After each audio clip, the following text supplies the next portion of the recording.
Budget সহায়তার অংশ হিসেবে বিভিন্ন উন্নয়ন সহযোগীদের কাছে $5 বিলিয়ন সহায়তা চাওয়া হয়েছে বলে জানিয়েছেন অন্তর্বর্তী সরকারের প্রধান উপদেষ্টা ডক্টর মোহাম্মদ ইউনূস।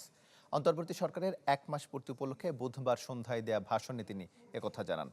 বলেন, আন্তর্জাতিক মুদ্রা তহবিল IMF থেকে 3 বিলিয়ন, বিশ্বব্যাংক ও জাইকা থেকে 1 বিলিয়ন করে 2 বিলিয়ন সহ মোট $5 বিলিয়ন সহায়তা চাওয়া হয়েছে। সেই সাথে রূপপুর পারমাণবিক বিদ্যুৎ কেন্দ্রে নির্মাণ প্রকল্পে অগ্রিম অর্থ পরিশোধ ও বকেয়া পাওয়া নিয়ে রাশিয়ার সাথে আলোচনা চলছে বলেও জানান প্রধান উপদেষ্টা।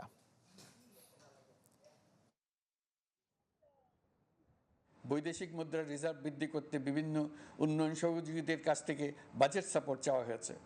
আন্তর্জাতিক মুদ্রা তহবিল থেকে অতিরিক্ত $3 বিলিয়ন, বিশ্বব্যাংক থেকে অতিরিক্ত $1 বিলিয়ন, জাইকা থেকে অতিরিক্ত $1 বিলিয়ন প্রদানের অনুরোধ করা হয়েছে।